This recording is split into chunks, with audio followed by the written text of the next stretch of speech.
Today's episode is brought to you by Parexel. Parexel is among the world's largest clinical research organizations, providing the full range of phase 1 to phase 4 clinical development services to help life-saving treatments reach patients faster.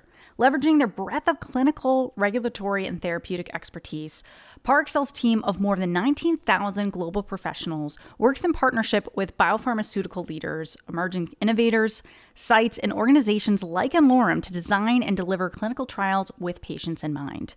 This increases access and participation to make clinical research a care option for anyone, anywhere.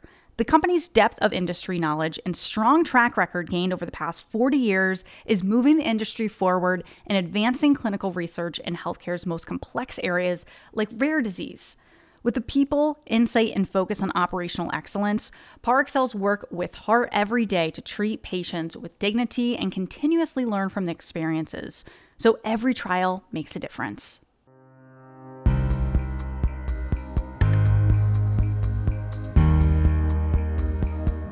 Hello everyone, it's Stan Crook. I'm Chairman and CEO of n-Lorem, and I'm your host for the n-Lorem podcast series.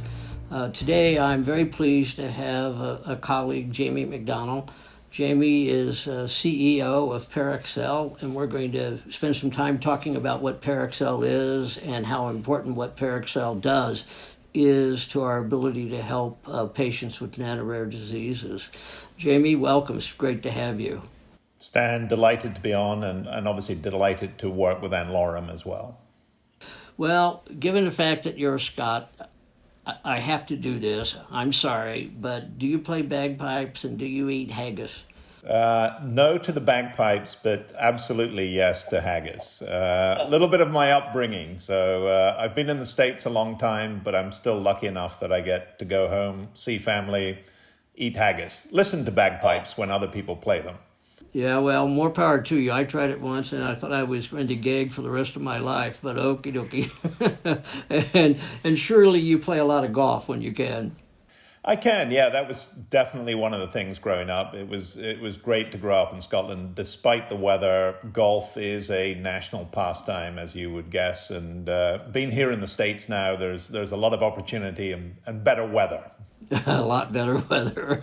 But so I know you grew up in Scotland. Did you grow up in Edinburgh directly or outside? Or outside. So my background is my father was a farmer. His father was as well. My grandfather on the other side served in the Royal Air Force. So he was a military man. But I grew up on a farm, and my two brothers still farm. But I ended up in Edinburgh at university. I went to Heriot-Watt University and studied economics, and then worked in Edinburgh for quite a long time before being relocated with work here to North Carolina. And I've been here almost ever since. I had a couple of years back in the UK. Quite a transition, just in geography. It's relatively easy. It's a common language. I think the cultures are different, but the common language definitely helps. Yeah. And in the South, you've got a lot of residual effects of Scottish music on the music in the South, right? Yeah, and sort of culture. I think sort of the Scots migrated probably from the 17 and 1800s, came into the sort of northern side of the States and Canada.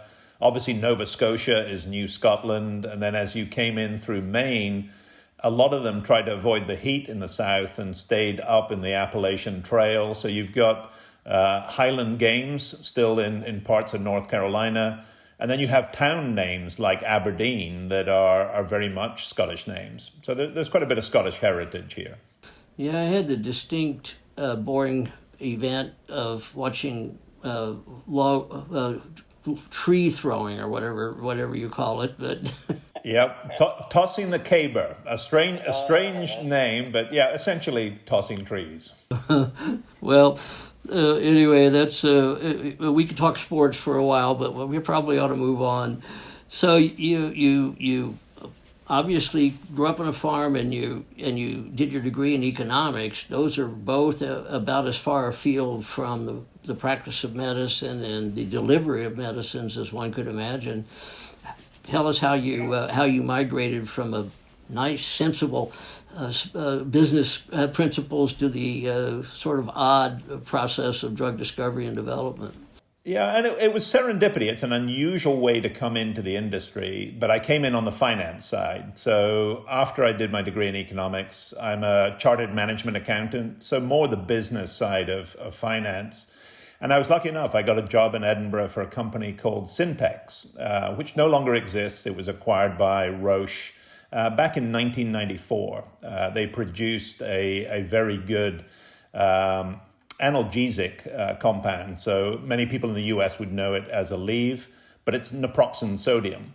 So I joined Syntex back in 1994 on the finance side.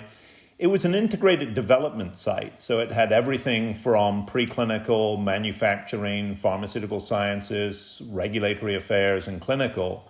So I got a great learning, even from the finance perspective, for about 4 or 5 years in Edinburgh before coming to the States. So it was a little bit of serendipity on the finance and accounting side. And I stayed in that world really for about 8 or 9 years before moving across to the operations side, really initially on the early development side. So as you would know, it's preclinical, pharmaceutical sciences, labs, phase 1, and then progressed into the clinical and project management world. Mm-hmm. Well, it is an interesting journey, and I suppose those of us in the industry always know this and assume it, and that is, many come into the industry with the idea that they'd like to do something of value with their life and with their work, and making a drug is certainly that. And others sort of find their way to it after they enter the industry. When did it sort of hit you that you were privileged to be doing something that could matter to patients? Yeah, it was sort of interesting for me, and sort of my late high school, as you would call it in the US, I concentrated on 3 subjects. One was economics, and obviously that's where I went and did my degree. The other 2 were actually biology and chemistry. So I actually had a little bit of that background prior to going off to university. I think it was pretty obvious early on how impactful the industry was in terms of creating new and better therapies to treat patients. I think for me, I think the really clarifying point of time, I lost both my parents to cancer when they were fairly young. So my father was 60, my mother was 63. And I was really just starting to get involved from moving from finance to operations, understanding the drug development process from discovery and preclinical into clinical studies, and how long and expensive that process was. And at the time, as you know, it would take as many as 12 to 14 years to go from discovery to market authorization. And the costs were significant, certainly back in the 90s, probably as much as $2 billion. And in today's dollars, it may be as many as $4 billion to go from discovery to market authorization, prior to obviously getting into personalized medicine and having platforms that allow us to be more efficient and more effective at developing new drugs. Yeah. So did you move to North Carolina with Syntex or Roche? It was Roche by that time, I think. It was Quintile, so it was quite interesting. Roche already had substantial capabilities in the UK, Welwyn Garden City in London. When they acquired Syntex, they acquired the Maidenhead facility in the UK and then Edinburgh in Scotland. And they divested that site and about 300 people to what was a small CRO at the time called Quintiles, which is now IQVIA. And I spent a long time with them, 16 years, and was very fortunate. I spent time in the UK, US, back to the UK, back to the US, and went from finance to operations, initially on the early phase side and preclinical, but then into clinical and project management, which I think most people know as the real clinical trial space. That's where you start to get involved more with customers, study design, protocols, engaging investigators and physicians, and ultimately, obviously, bringing patients into the clinical trial process through consenting and screening for trials that they're eligible for. Yeah. And you used the term CRO that many are not familiar with. It means contract research organizations, of course, and there are a wide range of different types of services that are provided to the industry, and all those services can, in one way or another, be considered contract research organizations. But you were in a particular sort of slice of that CRO industry on the clinical side, is that right? It is. We provide support really for that first-in-human study, which is, as you know, but others might not know, is generally in healthy volunteers in many instances, all the way through the necessary patient trials to prove out safety, which is critically important, and then efficacy of new therapies. And then at large enough scale, obviously, to be statistically significant in order to support registration and market authorization. So we're really in that clinical space. But as you say, we provide services from clinical operations, project management, logistics, regulatory. It's a complex global environment to run clinical trials. And we have 20,000 people situated around the world. We have more people in Europe than we have in the North Americas. We have more people in Asia than we even have in Europe as well. So it's a truly global company, and the clinical trial environment is truly global. But supporting companies, obviously like n-Lorem or Ionis or others, who need those global capabilities and scale and experience that we bring. So we're on the service side of the industry. We don't own products. We don't necessarily market or sell products, but we provide all those services. Yeah, and I think one of the goals out of this conversation is to help people understand how really complex and challenging clinical trials actually are. And of course, if you have a very large clinical trial, you need to identify multiple physicians and sites that are capable of conducting a trial and taking care of the patient. And then you have to manage collecting all the data, make sure it's done right, and all that. So Parexel is one of the larger clinical research organizations. I don't know if you're 2 or 3 or 4, but somewhere in there, I suppose. And you want to just talk to folks about the challenges of actually getting a big trial started. Yeah, it's a very complicated process, and it sort of really starts with identifying the patient population. I think all of us look at patients and disease and etiology and how new therapies might benefit those patients. Obviously, everybody would like to create curative therapies. I think sometimes people think that that's the case. But actually, there's a whole spectrum of, obviously, prevention. So I think about vaccines. There is a limited number of curative therapies that completely resolve diseases for patients. And that's obviously exciting work. But there are trials that are designed to alleviate symptoms, slow the progression of disease. And I think you have to understand the patient, the etiology and the movement of disease, and how those new therapies potentially target those diseases.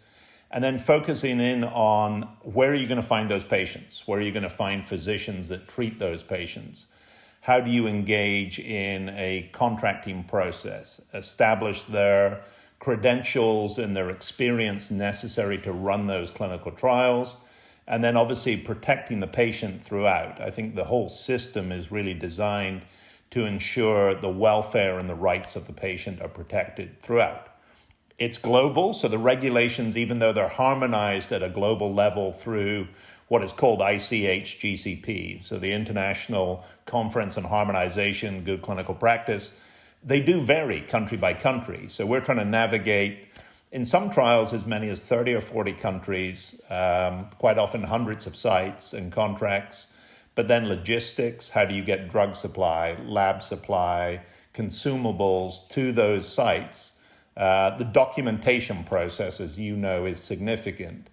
Essentially, the construct of a clinical trial has to be recreated from all the documents and data that we gather throughout that trial so that bodies like the FDA and other global agencies can come in and audit the conduct of the trial in line with the protocol and GCP. So it's a massively complicated process. I think people understand it relatively simply, but actually the logistics and documentation and process and rigor and audit is significant, and quite rightly so. Yeah, no wonder it's so costly, no wonder it's so time-consuming. Yeah. One of the notable features of Parexel is its experience, strength, focus on rare and ultra-rare disease, and now, of course, into single-patient trials, or I don't think we should call them. Every exposure of an experimental agent is an experiment, in my view, but obviously they're not trials in the same way that an FDA trial would be to gain approval. How did Parexel happen to gravitate toward that rare end of the spectrum of diseases? Well, it's quite interesting. As you know, the industry historically was designed and served sort of larger disease populations. That was always the case. I think the progress that particularly has been made on the discovery and early development side has allowed us to sort of personalize some of these medicines. So better understanding of biology, better understanding of genetics. The whole Human Genome Project has been important for drug research. And that's allowed companies to look at the rare and even nano-rare space where it's become more feasible with the support of the regulators. I think agencies like the FDA and EMA in Europe have enabled the research to target what has been quite an underserved patient population, where there was being rare disease, maybe less than 1,000 patients globally. And then into the nano-rare space, as you know, which is maybe less than 20 or 30 patients globally, they've quite often been underserved because the historic process, cost, and timelines didn't really allow for the more commercial or economic-based research to support those patients. And I think, obviously with n-Lorem and the foundation, but I think others in the space as well, have realized that we can develop really impactful therapies for patients, particularly in the younger populations, adolescents and pediatrics. And we can build infrastructure and support that allows us to conduct, as you say, these experiments or trials that really can be life-changing for those patients. So it's a sort of motivation of the company as well as obviously a business decision. You bet. It's called helping patients, right? Indeed. And of course, I've spoken many times that what n-Lorem is doing is industrializing the process of providing for free-for-life, personalized ASO treatments to this extraordinarily rare patient population. Many of our patients really, so far as we know, are unique. That patient and that patient only has a mutation that is expressed in that patient. And one of my goals was to establish the infrastructure that would support all that, because we look out and we plan to be treating many thousands of patients. That's a tough task. It's hundreds of individual trials at the same time. And, as you know, we talked to several clinical research organizations. Ultimately, you and I decided that Parexel and n-Lorem were an appropriate combination, an appropriate business investment and support from your perspective, and an important decision on my part to put our patients to some extent in your hands as well. Not every clinical research organization was interested, but Parexel was immediately and keenly interested. How come? I think it fits with the mission. Obviously, we're a commercial organization. I think we do work. We are here to basically serve our investors and board. But I think sometimes you have another mission, which for us is really to understand how we can better serve patients. And I think the work that you're doing just sort of highlighted our sort of patient-first mentality and our sort of we care approach. And it's been quite interesting. We run hundreds of trials globally for a wide swath of the industry, if you want to call it that. But we internally get a lot of really positive feedback for the work we do with n-Lorem. It becomes quite personal for not just the team that's working with your team, but I think the wider Parexel organization appreciates that we're working with you to bring clinical trial options to patients that might not otherwise be served by the industry. And I think that's really good work. We do good work all of the time in terms of important work, but I think when we can do it in a way that it might not otherwise get done, I think that's rewarding for us and our teams, not just the ones working with n-Lorem. Yeah, that's very nice to hear. I think we are simply a tangible expression of the heart of our industry. Agreed. And our partnership with Parexel is vital to our ability to meet our mission. And as you know, in somewhere around 2 weeks in September here, we filed 4 INDs. INDs are the documents that you have to provide to the FDA to gain approval to expose a patient of any sort to an experimental agent. We've been working with your team to be sure we were ready to take good care of those patients and to acquire all the knowledge that we could acquire as we treat those patients. And I know it was exciting for us. I imagine it was pretty exciting at Parexel too, wasn't it? Yeah, very much. And we share that news with the organization. It's something to be very proud of. It's a complicated process, as you've said. An IND takes a lot of work. It's a lot of effort. Our teams work well together. So I think on our side, obviously, Angela is really a great resource. But yourself and Sarah on the n-Lorem side have worked well together. The process that you have for identifying patients that you could potentially treat is thorough and robust. And I think that's important as well. But it includes stakeholders on the manufacturing side. I think the agency has been very supportive from what we have seen. And it's nice when it sort of comes together. It's very rare that you see that number of stakeholders that well aligned on a particular mission to support, not just the patients for us. I think it's an extension to the family and the caregivers and others. This is potentially life-changing for the patient, but for their own family and their own ecosystem. And that's really rewarding work from just an emotional standpoint. It's if you can't be empathetic in this industry, you're probably in the wrong industry. Yes, I think if you don't care about the patient, eventually you'll lose your way and do something that harms the industry. We've seen that happen. And it is wonderful for me. Every partner we have says pretty much what you say. It's been an incredible benefit in employee engagement and commitment, because it is the true expression of why many people come to work every day in this industry. And that I think is why we've gotten so much support, and it is the quality of the mission and the need for the mission. We couldn't do it without you, so thank you and all your team for that. We'll be asking for more.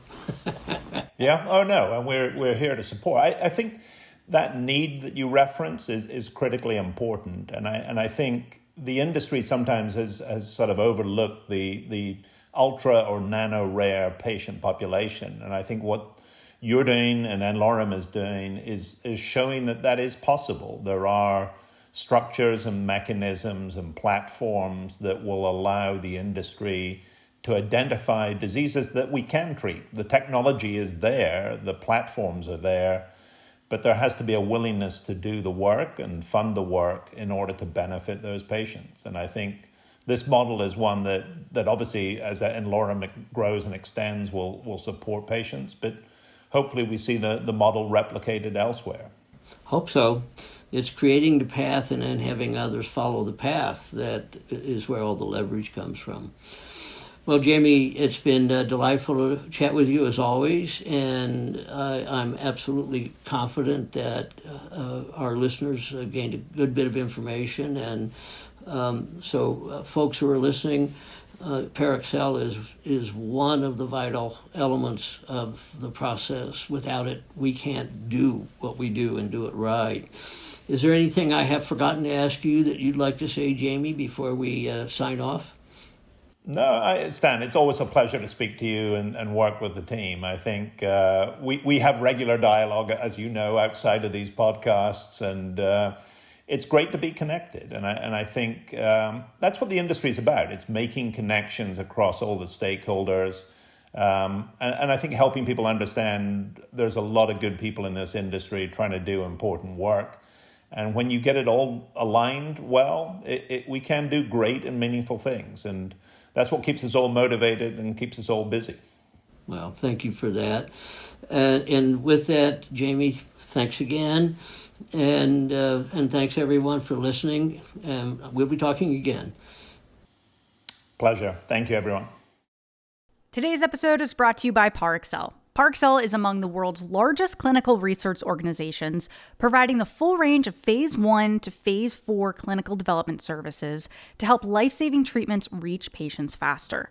Leveraging their breadth of clinical, regulatory, and therapeutic expertise, Parexel's team of more than 19,000 global professionals works in partnership with biopharmaceutical leaders, emerging innovators, sites, and organizations like n-Lorem to design and deliver clinical trials with patients in mind. This increases access and participation to make clinical research a care option for anyone, anywhere. The company's depth of industry knowledge and strong track record gained over the past 40 years is moving the industry forward and advancing clinical research in healthcare's most complex areas like rare disease. With the people, insight, and focus on operational excellence, Parexel's work with heart every day to treat patients with dignity and continuously learn from the experiences. So every trial makes a difference.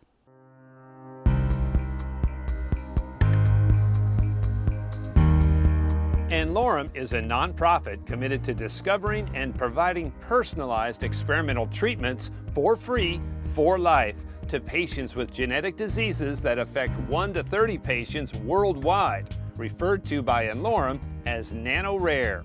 Many of these patients progress and die without ever achieving a diagnosis. This is where n-Lorem comes in. They do the impossible by providing hope, and for those that they can help, free lifetime treatment. For more information about n-Lorem or today's episode, visit n-Lorem.org. Any questions can be sent into podcast@n-Lorem.org. Search n-Lorem on Twitter, Instagram, YouTube, LinkedIn, and Facebook to connect with us. This video is hosted by Dr. Stan Crook and produced with the help of the following professionals. Thank you for watching.